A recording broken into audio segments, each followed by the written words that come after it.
Hey kids, welcome back to another Sunday lesson video. And today we're going to be looking in the book of Ruth. And the next couple lessons are going to be going over the book of Ruth. So we're going to look at the first part of Ruth today, and then in our following lesson, we'll be looking at the last part of the book of Ruth. Now, Ruth is a really interesting story, and it talks about the life of this person and the people that are around her. And so we're going to be talking about that over the next two lessons. But before we do, we're going to be doing a song, and today we're going to be singing One Way. And so check this out right now, and we'll see you back here in just a couple of minutes.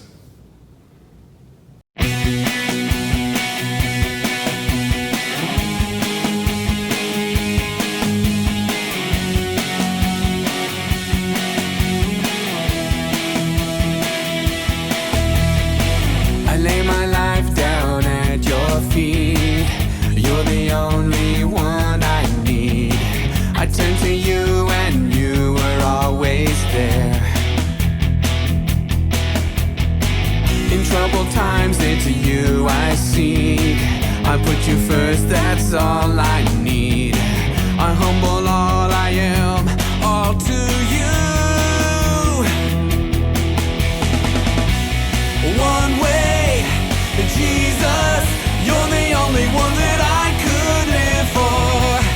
One way, Jesus. You're the only one that I could live for.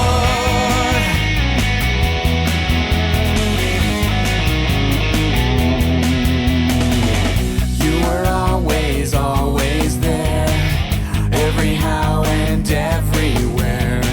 Your grace abounds so deeply within me. Ever change. Yesterday, today the same. Forever till forever meets no end. One way, Jesus. You're the only one that I could live for. One way, Jesus. You're the only one that I could live for. One way, Jesus, you're the only one that I could live for. One way, Jesus, you're the only one that I could live for. You are the way, the truth, and the life. We live by faith and not by sight. For you, we're living all for you. You are the way, the truth, and the life. We live by faith and not by sight. For you, we're living all for you. You are the way, the truth, and the life. We live by faith and not by sight. For you, we're living all for you. One way, Jesus, you're the only one that I could live for. One way, Jesus, you're the only one that I could live for. One way, Jesus, you're the only one that I could live for. One way, Jesus, you're the only one that I could live for.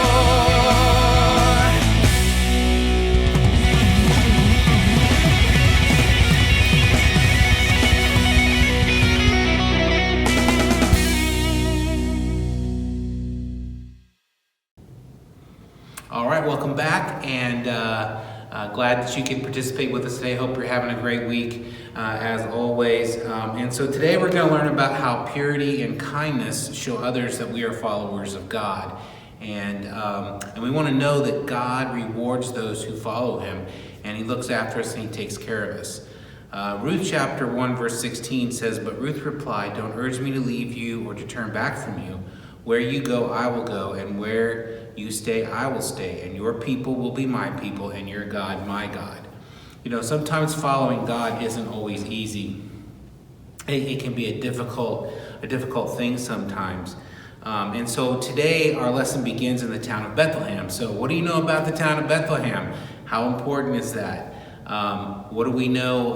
Who was born there? Well, we know of a couple of people, one of them being Jesus was born in Bethlehem, and the other person in the Bible that we know of specifically that has huge significance in the Old Testament is David, who becomes the king of Israel. And so, leaving one's home and family, it's one of the most difficult tasks that people are ever called to do. And, I can relate to that. My family, my mom and my dad, live in the state of California. And I have not lived near them ever since I turned 18 years old. And that's hard. I mean, we do get to visit. Sometimes they come to see me here, and sometimes I go out with my family, my wife, Miss Gina, and my kids, to see my parents and family and friends in California. But I can understand how hard it is to leave something that you know and that you care about, your family and your friends and your house and all the stuff that you're very familiar with, and changing that and doing something completely different. It can be really hard sometimes. But sometimes God calls us to make those hard choices and hard decisions. And so our story takes place long before the time of David. It's about a woman named Ruth, and this woman had to face this very difficult decision in her own life. And this story will show eventually how that Ruth was an ancestor of David. And so there's a man who lived in Bethlehem during the time of the judges, and he had a wife named Naomi, and they had 2 sons. And because there was a famine in the land, they move away to where the famine doesn't exist. And they moved into the country called Moab, which was not super far away, but at least they weren't facing a famine at this time. And while they were there, Naomi's husband got sick and died. And so her 2 sons actually married 2 Moabite women. And after 10 years, the sons both got sick and both died also, leaving Naomi alone with her 2 daughter-in-laws, Oprah and Ruth. And eventually, Naomi heard that the famine was over in Bethlehem, in that region, and so she decides to go back to her own country. And so she's going to go back and live in Bethlehem. And so Oprah and Ruth go with her. But before they get very far, Naomi turns to her daughters-in-law and told them that they should return home and find new husbands and marry people in the country of Moab. And she was releasing them of all of their obligations to her and to her family, and she wanted them to go. And it wasn't easy. They had built relationships with each other. They'd known each other for a long time. And now she's saying, hey, you need to go back and marry somebody from your own country. And, imagine Naomi's situation. She lost everything. She lost her husband. She lost her sons. In those days, the males in this culture and region and everything, they earned all of the money and took care of the women in terms of providing all the resources that they would need. And when all of the males in the family passed away, they had no source of being able to sustain what they had.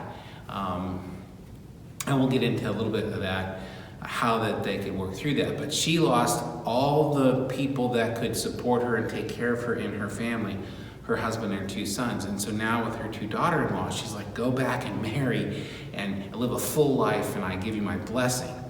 And so Oprah decides that she's going to do that. And she says goodbye, and they weep, and they're sorrowful, but she goes back and she lives her life in the country of Moab. But Ruth clung to Naomi and would not leave her.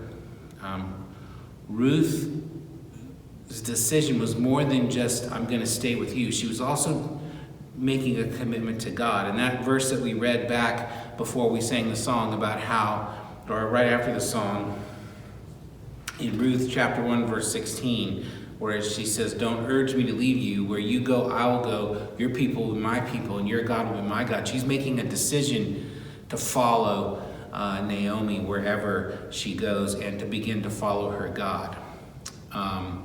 And so, do you know why? Do you know people, like she said, I'm going to follow you, I'm going to follow your God. Have you ever heard somebody say, oh yeah, I'm going to follow God, and then they really don't do that? Do you know other people that say, hey, I'm going to follow God, and then they do that? And what do you think makes a difference? What do you think makes a difference in a person's life when they decide, hey, I'm going to follow after God, or man, I'm not really going to do that? Other things come into play. I mean, a lot of different things. But Ruth was determined to follow God and to follow Naomi. So she goes and she does that. And so when Naomi and Ruth returned to Bethlehem, Ruth said, let me go to glean barley, and I will see who shall show me favor and allow me to glean his field. So when Ruth decided to follow Naomi, did she have hope that Naomi could give her a husband or any other reward? No. Then why do you think she followed her? She followed her because she had a relationship with Naomi, and she had a relationship with Jehovah God as well. And she wanted to continue that. And she knew if she stayed with Naomi, she would be able to continue learning about who God was. I think the relationship that they built and being together for all that length of time, for that 10 years, Ruth saw something in Naomi, and she wanted to emulate that and follow that. And so Ruth's life was heavily influenced by Naomi's life and her testimony and how much she believed in God. And so it says there that Ruth said, let me go glean barley. Now, what does that mean? So for a lot of widows and people that didn't have a source of income, what they would do is they would go to someone who owned fields of wheat or barley or other things that crops that they would harvest. And so gleaning would be, you would go to the owner of that field and you would ask their permission to get any of the stuff that had fallen from the harvesters that was left in the field. And a law in Israel was, hey, as you're harvesting your food out of your field, if something drops, leave it. Don't go back and pick it up. You take the bulk of what you have and you make sure your family's taken care of, and you sell it at the market and you do all those things. But anything that you don't get, leave. And then people who don't have anything can come and gather that up for themselves. And that's called gleaning. It's called, they go through the field and they gather up everything that's edible that was left in the field. And so Ruth was going to go to somebody who owned a property and owned a field, and she was going to ask permission to be one of those people that could go through the field and take for themselves, for her and Naomi.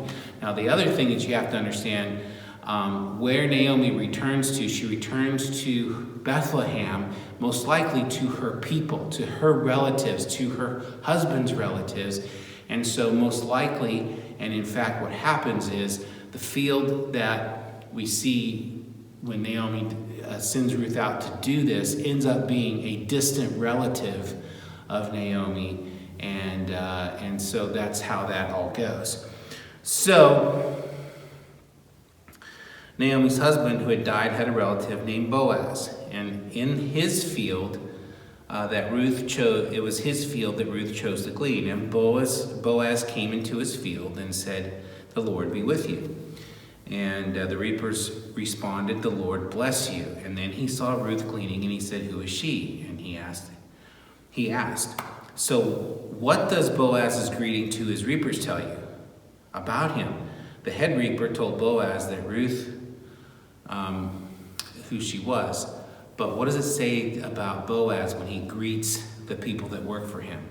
He's telling them that he believes in God, right? That he is a man who is of good character and high quality. So the head reaper told Boaz that Ruth was a Moabite girl who had returned with Naomi from Moab. And so he knows who Naomi is. He knows who his relative was that went into Moab.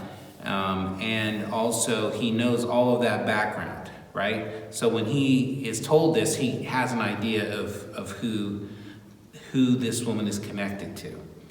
And so Ruth is there, and so Boaz goes to Ruth, and he told her to stay in the field to glean. And he said if she became thirsty, she was to get a drink from the same jars that the reapers used. So he was like, I'm going to provide for you. And do you think that her actions showed us how that she loved Naomi? Yes, it did, because she was willing to serve Naomi in different ways. She was a younger woman. She was stronger and more had the ability to glean better. So she didn't let Naomi do any of the gleaning. She did all of the hard work. And so that impressed Boaz, right? She was surprised that the owner of the field should be so kind to a stranger and a foreigner. But Boaz told Ruth that he had heard she had left her family and country to come to a brand new country, and that she had come to trust in the true and living God. And then Boaz told Ruth that she was to eat lunch with the reapers. And that's what she did, and then she returned to getting the crops that had fallen. And Boaz told the reapers to let some of the grain fall to the ground purposely for Ruth. Because of his kindness, Ruth was able to glean about an ephah of barley, which was very good for a day's work. And they would be able to use that to make bread and to have food. And so that was very important. And so when Naomi saw how much barley Ruth gleaned, she asked Ruth, where did she go? What field was she gleaning in? And then she told Ruth that she had been in the field of Boaz. And Naomi told Ruth that Boaz was a relative. And Ruth continued gleaning all summer in the field of Boaz. So do you think that God orchestrated her ability to go to this particular field? Happens that Boaz meets her, and they begin to get to know each other and begin a friendship. And so God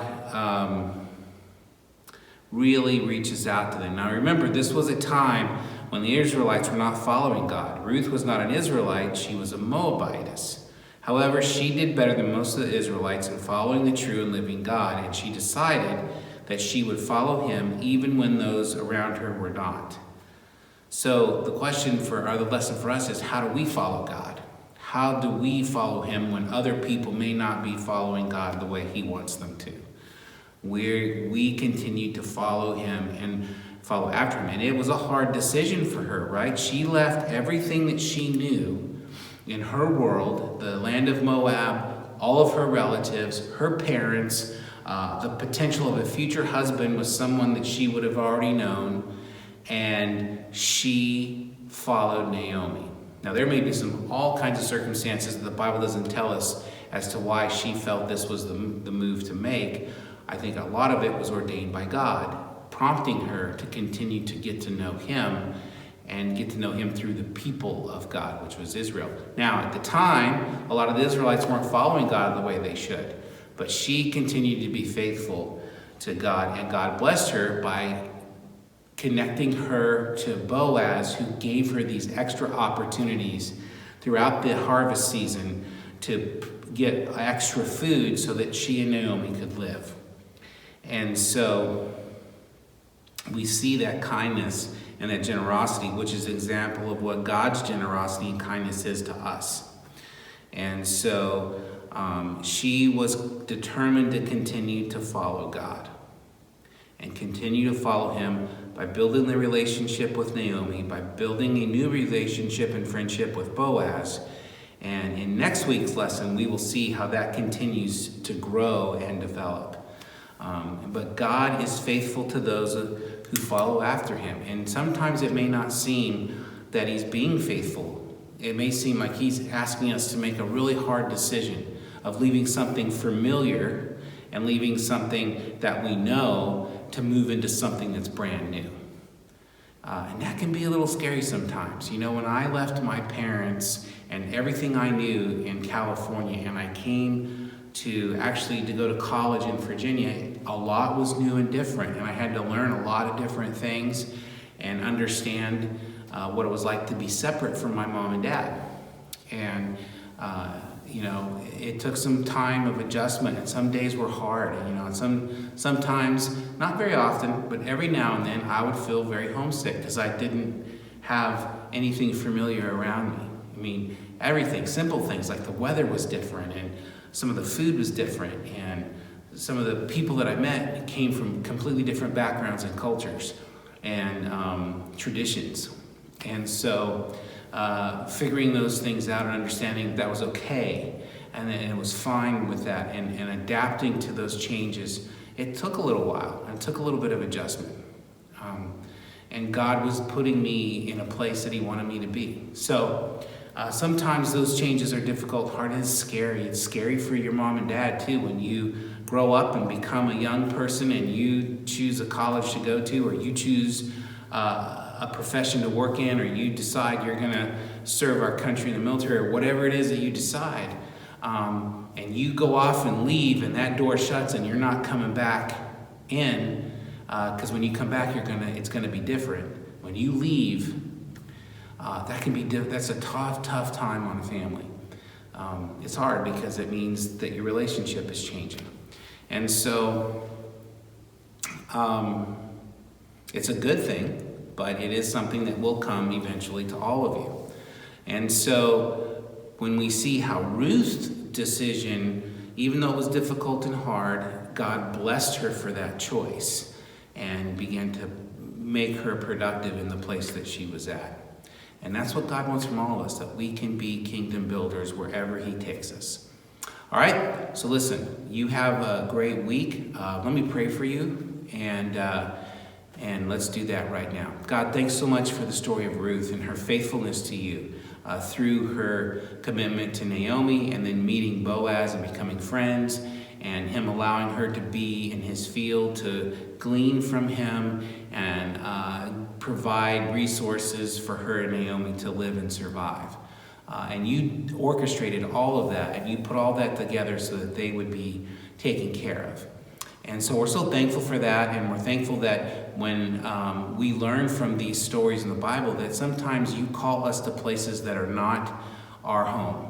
And we choose to say yes to you, and you continue to bless us and give us the things that we need and care for us when we say yes to the choices that you want us to choose. So I pray that we would learn that lesson today, that God, you love us, and that you reward us when we follow after you. In Jesus' name, amen. All right, boys and girls, hey, you have a great week. Thanks for checking this out, and we will see you on the next video.